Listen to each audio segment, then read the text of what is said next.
지금 저희가 향하는 곳은 곽성문 전 의원입니다. 곽성문 전 의원은 제 기억에는 17대 때 이곳 대구에서 국회의원을 지내신 분이고, 곽성문 의원은 사랑하고 존경하는 변희재 미디어워치 대표 고문님의 서울대 선배님이시기도 하십니다.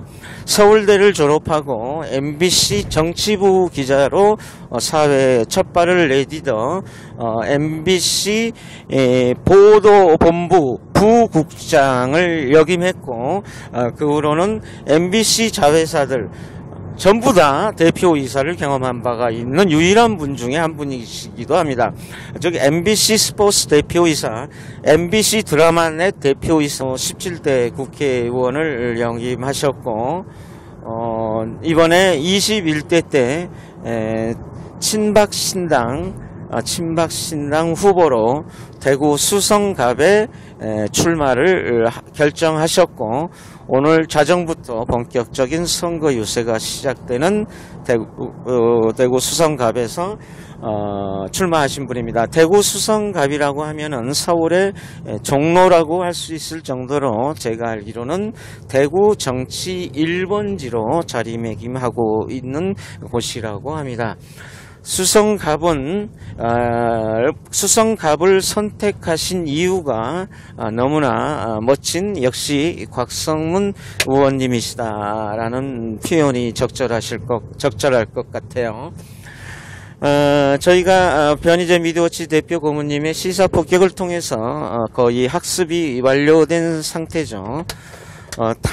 사기 탄핵에 대해서 이미 신라시대 성골제도를 그대로 오늘에 그대로 되살려서 성골, 진골, 육두품이라면은 두, 오두, 사두까지 육두품으로 이렇게 나누어져 있죠. 그래서 신라시대의 신분제도를 오늘 이번에 탄핵 때 잘 적용해 주시지 않았습니까? 주호영 같은 경우 지금 미통당이죠. 바미당에서 다시 미통당으로 합당한 주호영 같은 경우는 사기 탄핵의 진골이라고 할 수 있죠. 성골 밑에 진골, 주호영을 반드시 낙마시키겠다라는 사명감으로 이번에 수성갑의 깃발을 꽂게 되었습니다. 수성갑에는 더불어민주당의 김부겸과 현재로서는 사탄파 주호영의 양자 대결이 이루어지고 있으나, 본격적인 선거운동이 시작되면은 박근혜 대통령님 정치의 마음의 고향이라고 할 수 있는 대구 우파분들의 열렬한 지지와 그리고 탄핵의 잘못됨을 서서히 깨닫고 인지하고 계신 대구 유권자들의 뜨거운 성원에 힘입어 아마 생각보다는 좋은 결과가 도출되리라고 믿고, 저 역시 미천한 힘이나마 도움을 주고자 오늘 1박 2일로 대구를 방문하게 되었습니다. 네, 이제 이 차량이 이제 내일부터 본격적으로 유세 때 이용하는 차량이고, 이미 준비가 잘 되어 있네요. 대구 많이 안전해졌어요. 농담이 아니라 이제 대구는 20명밖에 안 나오잖아. 오히려 대구가 한 달 지나면 한국에서 바이러스는 제일 안전한 때가 대구 같아요. 하도 다 뒤져버려. 그리고 내일 연 대표가 언제 와갖고. 예. 그럼 지금부터 좀 인터뷰 좀 해도 될까요? 합시다. 예. 예. 안녕하세요, 땅끝TV 시청자 여러분. 이게 서울 국본 현장에서 매주 뵀었죠. 낯이 많이 익으시죠? 우리 곽성문 의원입니다. 네, 곽성문 의원님은 서울, 아까도 오면서 제가 잠깐 말씀드렸습니다만, 서울대 정치학과를 졸업하시고, MBC 정치부 기자로 사회에 첫 발을 내디디시게 됩니다. 그리고 MBC 부국장까지 역임하시고 아마 국내 아까도 말씀드렸지만 유일하지 않을까 할 정도로 MBC 자회사 대표이사를 다 역임하셨어요. MBC 스포츠, 또 MBC 드라마넷, 또 뭐 있죠? 갑자기 기억이 안 나요. 게임 등. 그때 MBC ESPN 스포츠 채널. 예, 스포츠. 예. 그 경기를 사실은 이걸로 볼 수 있습니다. 예, 정말 대단하신. 예, 정말 대단하신 분이고, 그리고 17대 때 국회에 입문하셔서 의정 활동을 열심히 하셨고, 대구가 고향이시고, 대구 경북고등학교 나오셨죠? 예, 대구 토박이이십니다. 그런 이제 곽성문 의원님을 모시고 잠깐 말씀 좀 들어보도록 하겠습니다. 제가 듣기로는 곽 의원님이 그 친박신당 공천 받는 것보다 더 어려운 게 사모님한테 공천 받는 게 어려웠다라는 말씀을 제가 들은 것 같은데, 그 과정 좀 설명해 주시겠습니까? 교수님, 이거 정치인들 사이에 흔히 도는 말이 있습니다. 당 공천보다도 마누라 공천 받는 게 어렵다. 그렇지 않습니까? 제가 나이 지금 69에 아무런 준비도 없이, 그것도 사전에 준비된 지역도 아니고 저와 연고가 없는 지역에 갑자기 3월 20일께 출마하겠다고 하니까 우리 집사람이 뭐 놀래 자빠졌죠. 근데 사실은 이제 우리 장가목간 큰아들이 40된 노총각이 있는데, 그 전에 이제 우리 집사람 공천을 못 받을 거라 생각하고 며칠 한 일주일 전에 아들하고 나 이런 상황이 됐는데 엄마 애 빼놓고 너 나하고 둘이 막 대구 캠핑 가자. 그때 아들도 굉장히 난감해 하더라고. 근데 우리 아들이 많이 도와줬어. 한 일주일 사이에 이제 그런 설명을 좀 했고, 그래서 이제 어느 날 드디어 얘기를 했죠. 제가 태극기 3년 흔들고 이렇게 주저앉으면 억울해서 못 살겠다. 그래서 저는 정말입니다. 대구에 출마로 내려온 게 참 비싼 돈 쓰고 고생하러 왔는데, 제 표현이 딱 한마디입니다. 이유는 억울해서 못 살겠다는 겁니다. 지금 사모님은 어떤 상태입니까? 적극적으로 지금 함께 해주시고 계십니까? 그럼요. 그래가 3월 22일 날 그 소나타 승용차에 이불 3채 싣고 솥 2개, 큰 냄비 2개 하고 이렇게 일섭을 준비해가 내려와서, 우리 집사람이 뭐 보이지도 않잖아요. 아침 새벽부터 열심히 동네를 다니면서 지금 명함을 돌리고 있습니다. 지금 오늘까지 예비 후보인 단계에는 후보자 본인과 배우자만 인사를 할 수 있거든요. 우리 집사람이 제가 못 가는 이런 인터뷰한다고 앉아있는 동안에 열심히 좀 다니고 정말 누구보다도 더 지금 최고의 선거운동이 되고 있습니다. 말씀 들어보니까 뭐 수신제가 치국 평천하란 말이 있는데, 이제 가정이나 이런 모든 거, 그리고 이제 이 나라만 좀 제대로 굴러가면 되겠고, 그런 상태인 것 같은데, 지금 제가 여기 오면서 듣기로는 우리 곽 의원님의 목표는 사탄파 중에 사탄파인 주호영을 잡기 위해서 왔노라, 출사표를 던졌노라, 그렇게 저희가 이해해도 됩니까? 그렇습니다. 바로 정확합니다. 사실 우리 태극기 세력이 지난 3년간 열심히 이승만 광장에서, 박정희 광장에서, 서울역 광장에서 외쳤는데, 한번 변희재 대표가 한 2주 전쯤 그 미디어 저 시사 폭격에서 한번 아주 집중적으로 다룬 적이 있죠. 작년 10월 3일, 10월 9일 이른바 300만 시민들이 운집했던 그 어떤 힘을 이번 4.15 총선에서 발휘할 수가 있었어야 되는 거거든요. 그건 뭐냐면 4.15 총선과는 이러한 정치적인 어떤 큰 이벤트에서 우리 태극기 세력이 말하자면 정치 세력화할 수 있는 어떤 그런 계기를 만들어서, 말하자면 뭐 150개 지역에서 출마를 할 수 있는 상황이 됐다면, 그게 어떤 단일 정당이든 아니면 이런 여러 정당에 들어갔건 하여튼 어떤 식으로인가 태극기 세력이 정말 정치에 직접 참여할 수 있는 그런 단계가 됐다면, 아마 지난 3월 4일 옥중 대통령 메시지가 그렇게 나오지 않고 태극기를 든 애국 세력을 중심으로 4.15 총선을 치고서 반드시 승리하기를 기대합니다고 했을 거예요. 근데 어떻게 하다 보니까 뭐 여러 가지 이유가 있겠죠. 그냥 어떤 기존 정당에서 태극기 세력을 완전히 극우로 몰면서 배제해버리고 또 우린 그런 준비가 안 되고 그렇게 해서 그냥 이 4.15 총선에서만큼은 태극기 애국 세력의 목소리가 사라지게 됐습니다.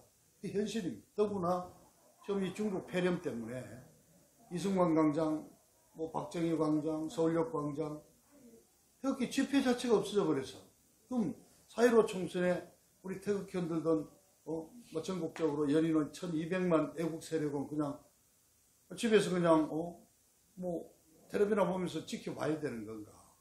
정말 너무 억울한 거예요.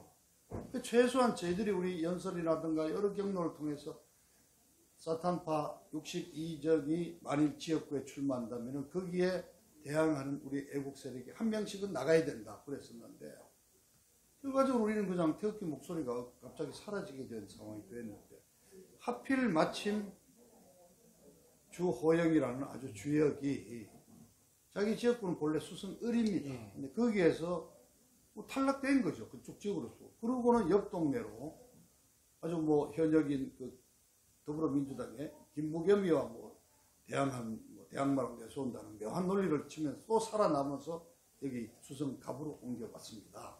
우리가 4선 의원님 이번에 여기서 당선되면은 5선이 돼가지고요. 대구 경북의 이른바 보수 정치인으로서는 아주 그냥 고위 최다선 의원이 되어서 정치적인 지도자가 되는 그런 단계에 와 있는데 탄핵 때 아주 주역으로 활동했습니다. 뿐만 아니라 최근에 불발이 되긴 했습니다만 3월 6일 날 김무성이가 그 발의한 이른바 국민개헌 발안개헌 원포인트 개헌의 실질적인 아이디어 제공자이자 이쪽 미래통합당 의원들 설득해서 서명을 받았다고 다 알려진 또 주역입니다. 아, 그래요? 그래 따지면은 어떻게 보면 이 조영이라는 사람의 본업은 이쪽 자유한국당 내로 국회의원들 서명 받아가지고 저쪽 더불어민주당 개헌 세력에 부역시키는 게 본업인 사람입니다. 극단적으로 얘기하면은. 그리고 김무성에 말하자면 아주 열심한 추종자 역할이고 또 대구를 본다면은 유승민에 아주 추종을 했죠. 그래서 유승민을 따라서 탄핵했고 유승민이를 또 바른당 갈 때 바른당에 가서 원내대표하고 그때 또 뭡니까 당대표 권한대행까지 하고 그리고 또 이렇게 김무성이 따라서 17년 그때 11월 달입니까? 그때 또 복당 제일 먼저 복당하고 또 지금 있다가 유승민 의원만 해도 하다못해 이번에 불출마 선언을 했지 않습니까? 근데 이 조영이는 그동안 대구 시민들이 잘 몰라요. 제가 와봤더니 한 10명 중에 2~3명은 그랬지 않은데 그랬나 이렇게 나와요. 탄핵은 대구의 대표적인 2명 주역 중에 1명이라더니 모르는 거예요. 그러니까 유승민의 그늘 뒤에 싹 숨어가지고 자기는 탄핵과는 싹 관련 없이 싹 입담을 그렇게 살아온 사람입니다. 그래서 아무런 준비도 안 됐지만 제가 내려오게 된 겁니다. 그래서 이 어떤 주신 거예요. 우리 미디어워치 시청자 여러분 정말입니다. 정말 그 억울한 마음으로 아무런 준비 없이 좀 무모하다시피 하면서 대구 수성 갑으로 내려왔다 하는 말씀 드립니다. 지금 말씀 들으니까 참 감명 깊은데요. 이곳 수성갑 어떻게 보면 대구의 정치 일본지라는 말도 근데 수성갑 주민들은 주호영에 대해서 어떤 생각을 하고 있습니까 지금? 탄핵 쪽으로. 그럼요. 탄핵에서는 잘못했다는 걸 다 알죠. 그럼 그때 찬성한 놈이지 배신했지 알아요. 아는데 여기 분위기가 워낙 이번 거대 야당으로 다 찍어줘야 된다는 분위기니까 심지어 저를 잘 안다고 찾아오는 친척 지인들이 여기 와서 하는 얘기가 당신이 여기 내려왔고 이러면 어떡하냐. 입원돼야 되는데 입원로 다 뭉치자고 지금 하고 있는데 오히려 굉장히 당혹스럽게 한테 격려해주러 온 게 아니라 왜 내려왔냐고 저를 나무라는 찾아오시는 분들이 많습니다. 그런데 과연 그래 그렇게 해서 뭐가 달라지느냐 이거죠. 저는 제일 궁금한 게 그겁니다. 뭐 주호영이 유세라든가 아니면은 주민들과의 대화 현장에서 과연 박근혜 대통령님에 대한 언급은 있습니까? 아니면 언급을 하면 어느 쪽으로 언급을 하고 있습니까? 그동안 없었다고만 생각을 합니다. 자, 여기에 박근혜 대통령이 달성군에서 이제 국회의원이 되니까 아마 외지분들이나 원래 아버지 따라서 서울 신당동 살고 쭉 서울 살다가 아버지 후광으로 국회의원으로 대구 달성군 내려왔다 이렇게 생각하실 건데 실제 여기서 태어났습니다. 오늘 뭐 미디어워치 우리 시청자들을 위해서라도 박정희 대통령이 말하자면은 1950년 12월경에 오광구 사령부에 오광구 군수지원사령부죠. 거기에 파견 나와 있었어요. 그때 소령입니다. 그때 아마 유경수 여사를 중매를 통해서 알게 돼가지고 여유가 조금 전쟁이 좀 소강 상태로 갈 때 12월에 대구에서 결혼을 했습니다. 그리고 그래서 52년 2월 2일에 우리 태어났으니까 요즘 말로 하면 허니문 베이비죠. 근데 그 위치가 삼덕동 1가 5-1번지입니다. 대구의 본적, 대구의 딸입니다. 그러니까 저희는 뭐 정신적인 고향 그랬는데. 그렇죠. 그게 아닙니다. 실제 박근혜는 대구 출생이에요. 그래서 이제 아버지 따라서 1년 뒤에는 강원도 인제로 또 옮겨갔죠. 그래서 아버지 따라 다녔지만은 삼덕동 출생입니다. 그 삼덕동 일가 생가터에 가면은 한 2m 정도 되는 거로 생가 표지판이 있는데 이쪽 우파 시민연합에서 세워놨는데 그냥 이 좌파들이 와서 그냥 빨간 페인트를 칠하고 막 뭐 오물을 뿌리고 이래가지고 그 사이에 구청에서 도저히 지키라 못해서 다시 근데 보관했다가 최근에 다시 또 했는데 며칠 전에도 또 누가 낙서를 했다고 그래서 어제 사실은 바로 어제입니다. 중구청이 연락을 해서 또 직원이 와서 세척을 하고 오늘 마침 친박신당 지도부가 오후 4시에 방문을 지금 하고 있습니다. 그래서 거기에 다시 세척을 해서 이제 하고 있는데 대구의 딸입니다. 근데 대구의 딸인 박근혜가 그냥 대한민국의 지도자가 돼서 OECD 국가 중에서 정말 제대로 된 여성 대통령이 돼서 이렇게 제대로 했는데 이걸 탄핵하고 더구나 32년형을 때렸을 때 이걸 정말입니다. 이거 아마 다른 저쪽 동네 같았으면 아마 폭동이 일어나도 났을 겁니다. 근데 대구 분들이 이걸 다 그냥 받아줬고 우리 점잖다 그러죠. 흔히들 양반이라 그러고 그냥 수용했습니다. 묵묵하게 억울한데 하는 건 아는데 그런데 그러한 어떤 심리를 이용해서 대구 지역 국회의원들도 자 지난 4년 전에 대구 국회의원들 박근혜 대통령의 후광을 입지 않고 대구에서 대통령 됐겠습니까?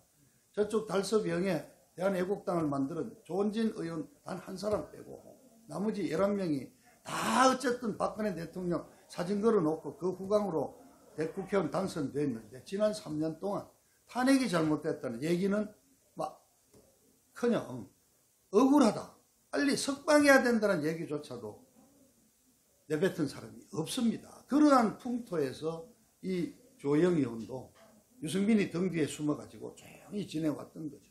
근데 제가 내려와서 그냥 흔히들 동화 있지 않습니까? 임금님 빨가벗었다. 조영이 저놈 죄송합니다. 조영이 탄핵 배신자다. 대통령 등에 칼 꽂은 배신자다.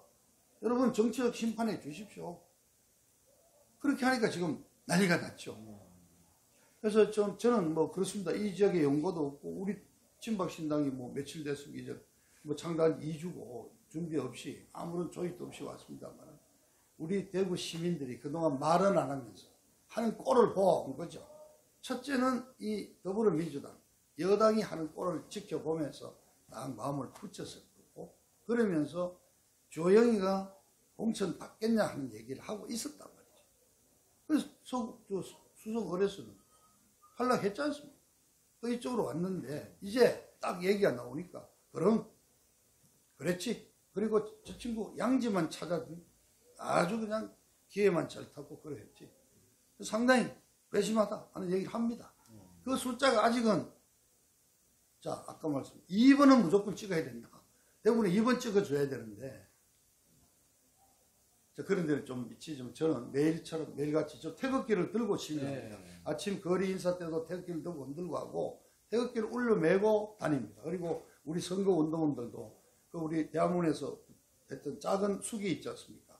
50개월 구입했습니다. 내일 전부 전원이 태극기를 들고 선거 운동을 하러 골목골목을 누비러 다닙니다. 예, 오늘 자정부터는 이제 그 본격적인 선거 유세가 되고 이제 선거가 돌입되는데 가장 우리 곽성문 의원님께서는 이 캐치프레이즈 하나만은 만나는 어느 누구한테도 이 말만은 꼭 전하고 싶다라는 가장 그 우선시되는 내용을 뭐로 잡고 있습니까 현재? 네, 아까 예. 이걸 좀 설명드릴게요. 그 정치 1번지라고 그랬는데 그 이유가 물론 지형적으로도 여기가 뭐 강남 지역에 학원이 많고 해서 강남 8학군 이런 얘기도 하고 아파트 값이 제일 비싼 동네입니다. 그런데 그걸 떠나서 4년 전에 여기에서 정치적으로 대이변이 일어났지 않습니까?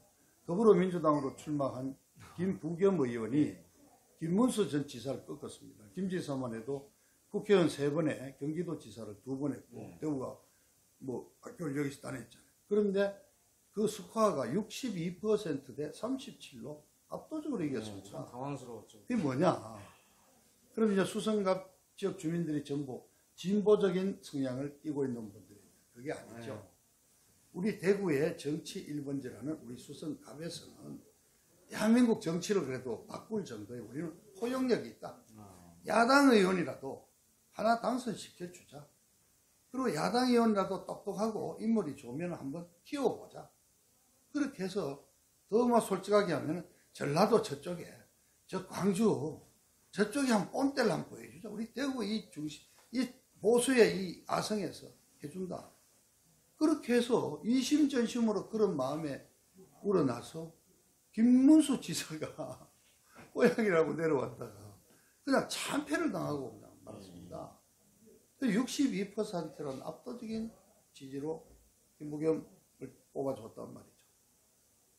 그게 대구 정치 1번지라고 합니다. 그래서 지금 방금 이제 중량 그 그렇지 않습니까? 제가 이게 갖고 다니는 이제 명함입니다. 이겁니다. 그대로. 자, 하나는 사기, 탄핵, 주역, 퇴출. 이게 하지 않습니까? 아직까지 대구에는 사탄파라는 말은 잘 몰라요. 네, 낯설 거예요. 아마. 그래서 사기, 탄핵, 주역, 퇴출. 방금 말씀드린 대로 탄핵, 주역, 조영, 퇴출시키자. 그다음 두 번째, 좌파 독재, 아웃. 이건 뭐냐? 김부겸이 당선시켜줬는데 그럼 김부겸이를 당선시켜줘서 대한민국 정치판이 바뀌었냐 이거야. 전라도가 바뀌어서 광주에서도 그러면 한나라당, 새누리당 출신 당선시킬 출마라도 할 수 있. 출마도 못했잖아요. 정치판 바뀌었냐 안 바뀌었다 이거죠. 그러니까 그건 뭐냐? 그냥 수상갑 의원들이 김부겸 뽑아준 거는 어떻게 보면 정치적인 사치에 불과한 거예요. 그럼 김부겸이가 그러면 그러한 정치 풍토를 바꾸기 위해서 노력이라도 했냐 이거예요. 그 장관까지 했습니다.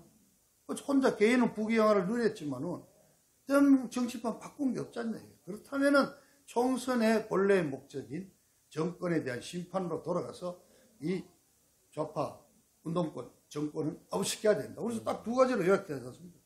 사탄파 퇴출시키고 동시에 좌파 운동권 정권도 아웃시키자. 그래서 시쳇말로 고스톱에서 1타 쌍피로 1타 2매로 동시에 정리하자는 것이 제 그냥 간단한 구호입니다. 예, 사기탄핵 지역 퇴출, 종북 좌파 쪽제 아우 아주 멋있는데요. 요즘 그 시간이 되십니까?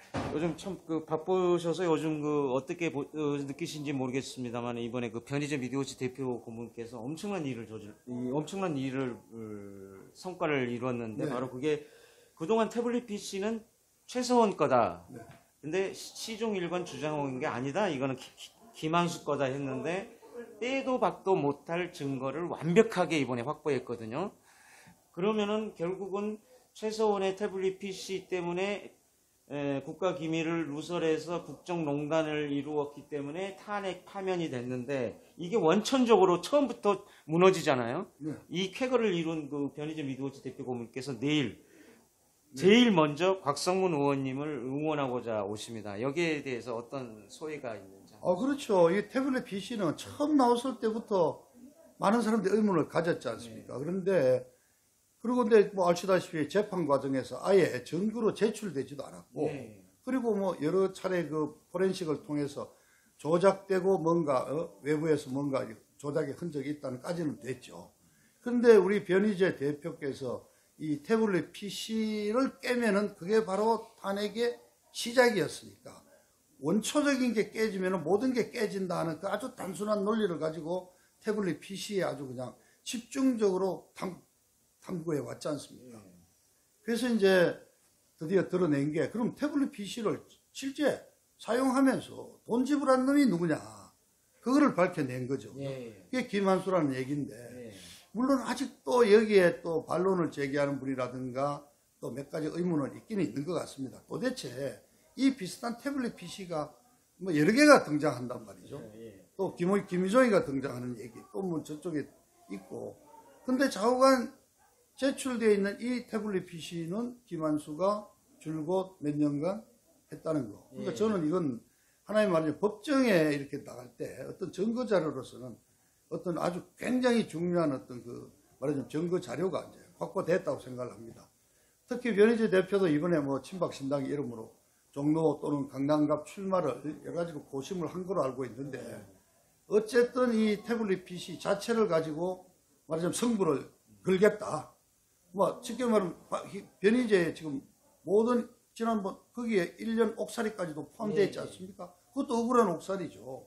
이게 만일 밝혀지고 무죄로 난다면 그러니까 아주 큰일을 하셨다고 생각을 하고 저는 선거 좀 중이라서 구체적인 내용까지는 좀 못하지만은 그 바쁜 중에도 또 아마 저와 또 윤창중 우리 태극기 연사들에 대한 어떤 지원을 위해서 이걸 또 남들은 위험하다고 생각합니다. 그러나 이제 대구에 이 중국 괴질 이 위험 상당히 이제 좀 안정화가 되어 갑니다. 내일 대구로 오시는데 적극 정말 환영하고 있습니다. 대표님이 특별히 곽성문 의원님을 제1로 선택한, 원래 제1이라는 게 상징성이 있지 않습니까? 그 이유가 뭐라고 혹시 그 전부터 특별히 어느 교류가 있었습니까? 물론 뭐 교류는 없었지만은 대한문에서 맺어졌죠. 대한문 박정희 광장에서 작년 아마 29년도 거의 봄부터 가을까지 한 6개월을 사실은 여기에 이제 변희재, 플러스 백모 박성현이 근데 우리가 다 과거 옛날 서울 물리대 출신이에요. 저는 물리대 국사과, 백모는 정치학과, 우리 변희재 대표는 미학과잖아요. 그래 어떻게 우리 서울대 물리대 이제 이름은 인문대학교로 바뀌고 뭐 사회대 하여튼 서울대 트리오가 작년 한 6개월을 대한문에서 집중적으로 우리가 했지 않습니까? 그뿐만 아니라 뭐 다른 어떤 탄핵 무효를 설명회라든가 뭐 각종 집회에서도 막 그런 동지회를 우리 변희재 그리고 또 만민 공동회를 프레스센터 앞에서 개최할 때 저도 가서 연설하고 그러니까 우리 변희재 대표와 작년 거의 1년 내내 같이 우리 연설회에서 우리가 싸워온 참 이 목청을 외쳐가면서 태극기를 외쳐온 동지죠. 그런 동지애를 갖고 제일 먼저 찾아주신다 하니까 정말 참 의리의 사나이다. 또 변희재 그러면은 또 대한민국 토론의 최고 달인 변희재 대표가 와서 아주 큰 힘을 기운을 확 실어준다고 생각합니다. 정치는 말이죠. 저를 한번 치러 왔지 않습니까? 그 13일 동안에도 흐름이 많으면 한 2번 바뀔 수 있습니다. 제가 일주일밖에 안 됐죠. 근데 어제 저녁에 여기에 구청장 출신이 사퇴를 했어요. 그분도 최소한 10% 정도는 갖고 갈 분이거든요. 근데 저는 그분이 저 표는 잠시 못하고 조영희 표를 잠시 갈 거다 해서 출마를 봤는데 어제 사퇴를 했어요. 출마 중도 포기한 거죠. 근데 잘 됐다 생각하는 거예요. 그냥 포스터가 딱 3개 붙잖아요. 1번 더불어민주당, 2번 조영, 난 7번으로 딱 3장이 딱 붙으니까 그냥 인위적으로 3파전을 만들어주는 거예요. 그래서 저는 이진훈이라는 후보가 사퇴한 그 어떤 여파가 저한테 어제 밤부터 이제 올 거다 보는데 이것도 뭐 하나 좋은 조짐이다. 근데 내일 첫날 이빨 세다 놈이 진짜 이 웅변과 이 달변의 사나이 변희재가 와서 힘을 팍 준다. 아주 굉장히 이거는 아주 서기가 서울에서부터 내려온다. 그리고 저는 또 우리 서청대에서도 뭔가 변화가 있을 수 있지 않습니까? 또 아직 메시지. 뭐 메시지가 아니라 어떤 불의가 있을 수도 있죠. 여러 가지 저는 선거 중에 어떤 좋은 어떤 박 대통령이 자관 들어가 계신 거는 하늘의 뜻이거든요. 뭐 종교 이런 뜻이 아니라 대통령을 지내던 분이 갑자기 탄핵되고 감옥소에 가서 32년을 받고 이런 거는 그냥 단순히 순교자로 만들기 위한 뜻도 있겠지만 하늘의 어떤 뜻이 대해서 대한민국의 국군과도 저는 관련이 된다고 생각합니다. 근데 어쨌든 박근혜 대통령께서는 이번 4.15 총선이 중요하다는 말씀을 말하자면은 메시지를 통해서 3월 4일 메시지를 통해서 보였거든요. 그렇다면은 어떤 하늘에 어떤 뜻이 있다면 또 어떤 다른 움직임도 있을 수 있다. 그래서 저는 바람이 한 번은 또 더 부는 바람이 있을 거다. 이렇게 기대를 하고 있습니다. 뭐 그런 기대보다 하여튼 열심히 사탄파 척결을 외치면서 태극기를 들고 요즘 그렇게 얘기합니다. 태극기 이름으로 저는 당당하게 살겠습니다. 그럼 이해를 해요. 시구세요. 얍삽하게 살지 않겠습니다. 그럼 또 시구세요. 이게 대구 사나이 좀 알아요. 누구를 얘기하는지 어떤 의미를 담고 있는지를 압니다. 그래서 정말 남은 기간 동안 성패에 연연하지 않고 당당하게 태극기의 이름을 걸고 사탄파 척결, 종북 좌파 척결을 열심히 외치겠습니다. 예, 감사합니다. 그리고 응원하겠습니다. 근데 대구 이 선거라는 건 뭐 많이 경험이 있으시니까 아시겠습니다만 소위 바람이지 않습니까? 이 탄핵 무효 바람, 박근혜 대통령님 원상 복귀 바람이 수성갑에서 분명히 우리 곽 의원님을 통해서 거센 태풍이 되리라고 믿는데 믿어도 되겠습니까? 열심히 하겠습니다. 그 바람이 불면 제가 반드시 이기는 거고 예. 그 바람이 큰 태풍이 되지 못하고 잔잔히 가면은 뭐 선거는 지길 수 있겠죠. 그러나 그 바람은 그냥 죽지 않습니다. 사탄파들이 이제 정치를 앞으로 하는 내내 정치적인 원자로서 남아있게 될 거라는 점 분명히 지적을 합니다. 예. 정치는 책임을 져야 되는 행위거든요. 예. 긴 시간 감사의 말씀드리고 우리 그 미디어워치와 땅끝TV 내일 아마 또 몇 분이 오실 거예요. 여기 대구 네네. 지근에 계신 네네. 분들이 응원차 이런 분들이 응원을 힘입어서 반드시 좋은 결과가 있으리라고 믿고 혹시 그 못하신 말씀이나 우리 시청자 여러분들께 당부하고 싶으신 말씀 있으시면 끝으로 한 말씀 부탁드립니다. 네, 대구 성지에 저 말고도 윤창중 우리 윤칼세도 이미 동거래서 유승민을 심판하겠다고 내려와서 열심히 하고 있고요. 또 뭐 우리 친박으로 있던 또 송영선 전 의원도 내려왔고요. 또 서상기 전 의원도 지금 열심히 또 지금 달성에 출마를 했고요.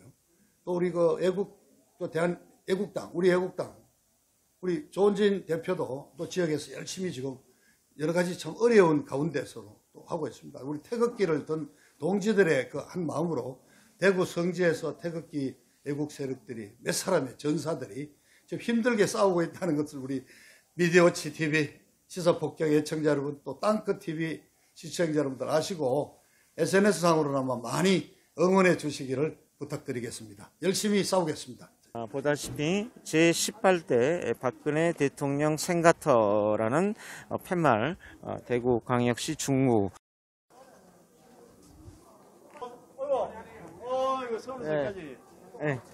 이원락 고문님, 김호경 회장님 여기 와 계십니다. 오늘 여기 무슨 행사가 있었어요? 몰라. 근데 그 여기 경찰서에서 연락 받고 왔어. 막 모의가 뭐 한다 그래가 여기 신고는 우리가 돼 있잖아. 계속 내가 그래 헐레벌떡 와가 또 우리 동지들 모여 있어도 안 되거든. 집시법 여기 특별 재난 지역이라 그래가지고 보건법 47조 49조에 1인 시위에 모여는 과상태밖에 안 되는 거야. 확성기도 안 되고. 그래가 또 신고는 돼 있고 또 우리 식구들이 모여 있으니까 또 벌금 맞으면 300씩이 돼 지금 추징되면. 그래서 해산시키러 왔어. 우리 식구들 보호해야지 뭐. 딴 사람도 왔다 갔다 오더라고. 저 국본에 계신 분도 보이네요. 지금 이제 국본에서 네 팀이었어요. 박근혜 대통령 지킴이인데 이제 여기 뭐 남스 TV, 인상국 TV, 또 대한뉴스 또 몇 분이 또 오셨어요. 와가지고 하고 좀 전에 또 이제 신박 신당에서 기자회견까지 오셔가지고 뒤에 그 세력이 좀 죽고 이렇게 좀 청결 작업하고 난 뒤에 앞에서 기자회견하고 나갔습니다. 여기에 그 두 개가 있잖아요. 예. 근데 저쪽에는 해자에다가 담뱃불로 아, 지진 예, 그 그거는- 훼손된 게 그대로 있는데 여기는 좀 괜찮은 것 같아요. 요거는 우리가 다시 중구청에서 네. 중구청에서 그때 자료하는 거를 훼손돼가지고 네. 이게 이제 관에서 지금 또 힘이 없기 때문에 우리 시민단체에서 우리가 지금 아, 만들어놨어요. 예. 시민단체에서 우리가 아, 그러네요. 똑같은 걸로 해서 행동하는 우파시민연합. 예. 우리 김호경 대표하고 예. 우리 시민단체에서 대구 우파시민연합에서 달라놨는데 그래서 지금 이거는 일단 뭐 유지방편을 달라놨다고 보면 이 상황을 설명 말씀드립니다. 원래가 그 아까 보여드렸던 저쪽 지금 그 마루차가 있는 저쪽과 이거 두 군데에서 대구광역시 명의로 이곳은 제18대 박근혜 대통령님 생가터라는 이 편말을 설치가 되어 있었습니다. 그러나 이쪽에 있던 편말이 너무 심하게 훼손이 되어 철거를 하고 우리 김호경 회장님 또 이월락 고객님 등 행동하는 우파시민연합 시민단체 명의로 가설을 해 놓았습니다. 오히려 이곳을 지나면서 한 번쯤은 새로운 다짐을 할 수 있는 장소, 박근혜 대통령님 생가터라는 이 편말을 보면서 새로운 마음을 다질 수 있는 장소가 되어야 함에도 불구하고 보시다시피 이 해자에 보시면은 선명하게 담배꽁초로 지진 모습을 볼 수가 있습니다. 저희는 내일 변희재 미디어워치 대표 고문님과 함께하는 곽상문 전 의원 선거 첫날 유세 현장에서 함께하도록 하겠습니다. 함께해 주셔서 대단히 고맙습니다. 지금까지 대구 박근혜 대통령님 생가터 표지판 현장에서 백승환 최원국이었습니다. 함께해 주셔서 대단히 고맙습니다.